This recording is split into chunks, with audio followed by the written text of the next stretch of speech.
So I figured intentionally, initially I had a goal to make eggs really. So I'll make some scrambled eggs and then fried eggs to go with it. So let me put this down there, I can crack them in. So I did cut in some celery in here. Cut in some celery with, I already had a bit of spinach. Usually spinach for me, the way I save it, I usually end up freezing it. And it freezes pretty good, and then once you put it out, it thaws out and it's just as fresh. So and then you can have it and keep it for longer. So, you know, and here the eggs are already going good, and you can see the pan seasoned nicely. Not gripping at all. And let me see if I can see this. Yeah, so like even kale, for example, like I usually, even though this would put it in a little late, but that's some kale. So like the spinach like this, I usually get it and freeze it in there. Make some meatballs too, but I thought, but it's a little too late now to think of it, but could have made some I was thinking actually those were biscuits, but there's actually patties in here too. So, oh wow, that could have been something good to go too. Could still throw it in there, I need to, but usually for me, eggs do it. So here needs a little bit of salt. Eggs usually do it for me. Got as much proteins as I'll need.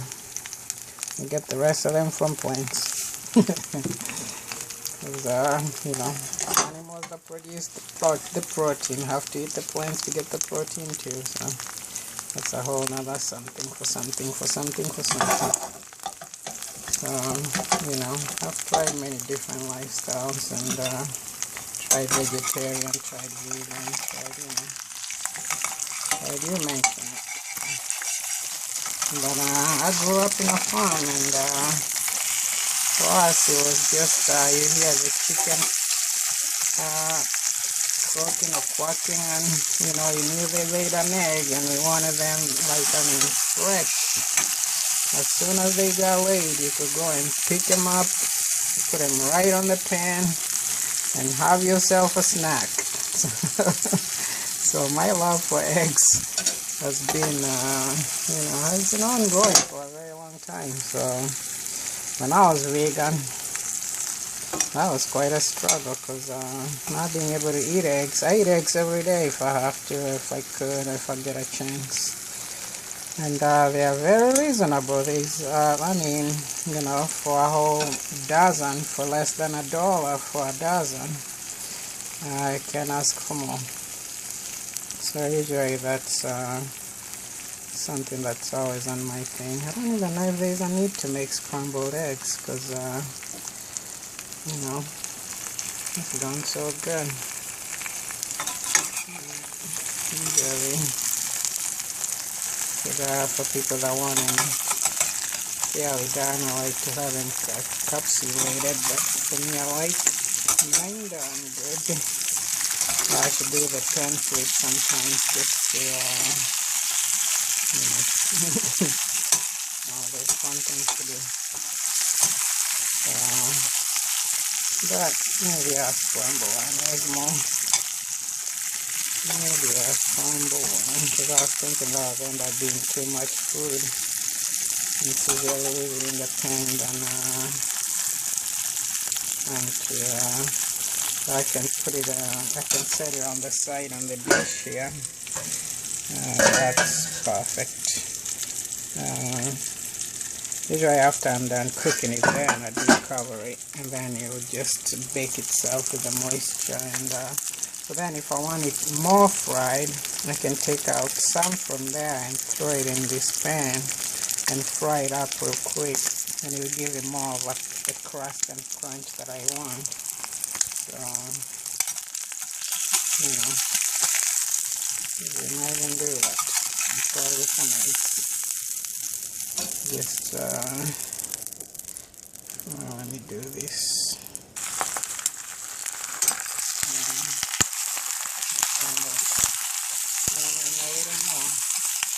Nice and hot. Maybe I like to fold over my eggs when I make them, but this time there won't be a good chance of doing that, so it's gonna be a half fry.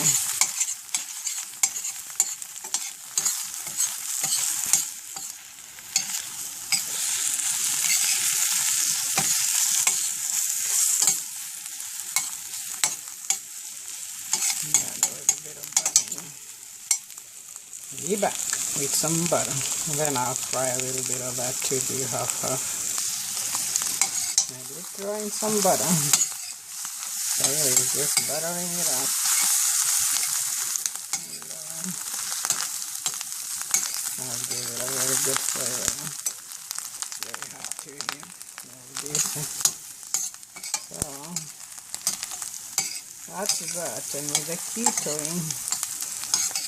usually you need a good ratio of oils and fats in your diet. So now we'll add some butter in there.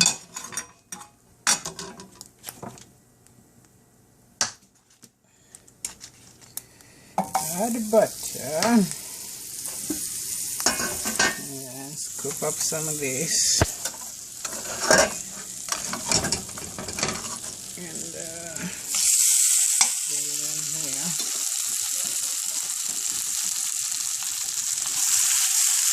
And give it a good fry. You can see it turned out really good. Like the bottom part crunched up very nicely. Yes, you don't have to even stir it up much, because by then you start breaking them up because they're done. Just do the old swirling it around. And this too, as you can see, it's, some areas did stick a little, but you come right out. Mostly after it sits. As you can see, this is nicely well done. So that portion there with the old eggs, scrambled eggs, I mean, you know, it doesn't get better than that. So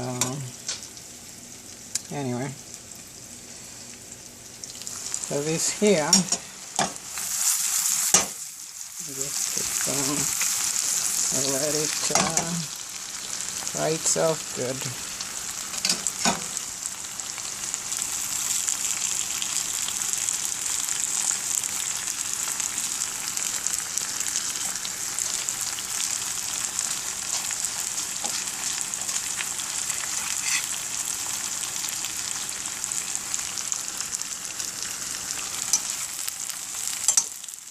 A lot of good cast iron things I'd collected, but ended up leaving them behind when we moved once. There's still somewhere I could get a hold of them, but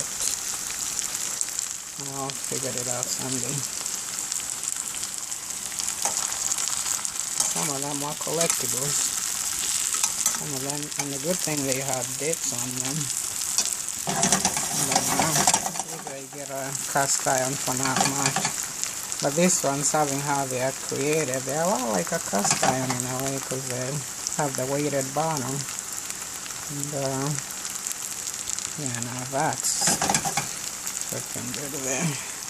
Might even just add more. And I can just fry more all together and just return it to the pan. Because the heat's got good, and when it's cooking got good. And I'll add more, because there's enough oil to fry a little more.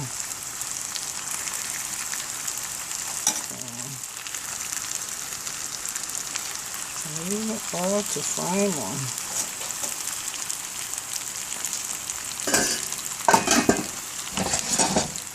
Yeah, because actually for today I was thinking of making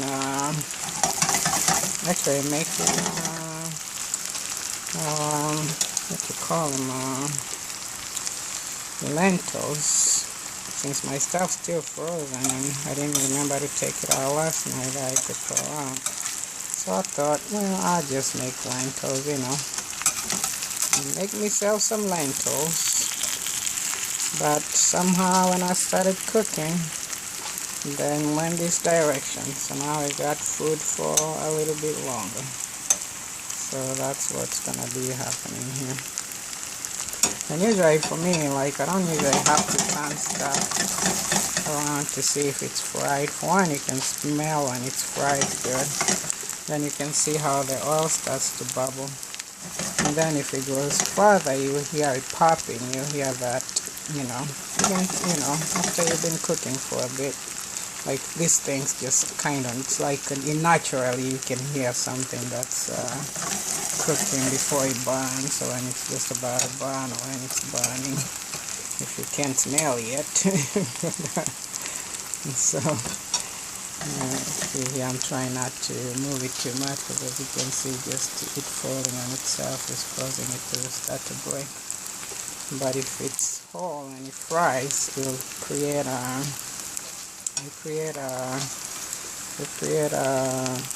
coating on it around that would actually hold it together, and the browning just tastes so good. It just tastes very good. And on top of that, we are removing more moisture from them, and the more you fry starch, the more sweeter it becomes. Like starch tends to get sweet when you fry. It turns from starch to sugar. So that gives it an added flavor to it. That's different sort of sweetness, obviously not like a sugar sweetness.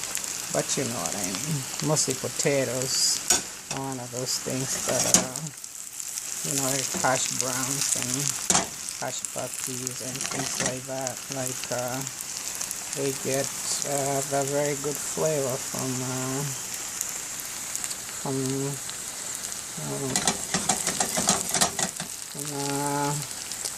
frying. So it's cooking does the same thing. I think I'll pause this and come back to it. This time it's drag along longer. Be right back. Now flipped one side over and it's obviously gotten nicely done. I could keep doing it the other way, but I want to have like a half done, half not, and still we have this still portion off, can go a little on the side off. So I'll add some of that, and actually I'll just take this and put it back in there with the rest of it for it to be in one part, because this has a cover too, but to reduce the stuff, I'll just serve it and put the rest in the pan there and save it for later. So, and there you have it. So we'll plate here shortly. So I had that in there warming up, so it stayed warm in there. So then I'll serve it on here. I like the grains on the bottom, but how this process is going. Let's take some of this. Like that. Oops. And some of that. And then still add some of this. So it'll be a half of half. And I mean, you know, I've always liked stuff that has different doneness to it, as I call it. It always gives it a very good flavor. So, and the rest of this one, like I say, the rest of this that I had fried, I just put it right back on there. You can see how nicely the pan had seasoned nicely, so it just releases, and that can, for me, I usually don't, you know, like I was just cooking on it, so it's supposed to make eggs a little later, you know, I don't have to like just now all of a sudden now I don't have to like wash it again just to cook eggs on it. I can just fry, warm it up, fry stuff in it, and boom. So this one, I'll need some mittens to get the other spin because the other plate is hot, because those are actually ceramic pots. So we'll use this one here. I usually have some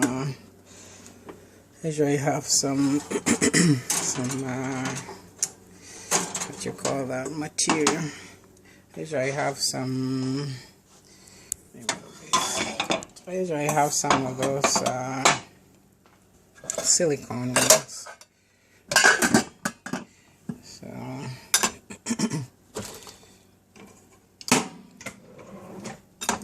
then the eggs, take a little bit, that's the fried egg, take a fried egg, put on there, take some scrambles, because like I say, they'll end up being a couple of meals, so that I can actually either take it and I can use it for a little bit of these greens. I can take it and still put it in the pan or leave it in there and cover it in the refrigerator for my next meal.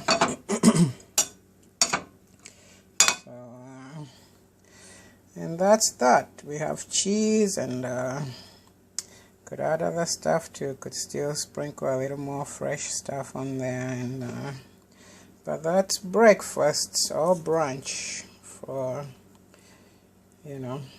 And thank you so much for being there, and we'll catch you on the next one. And it'll be New Year's Eve, and New Year's here before we know it, so see you later.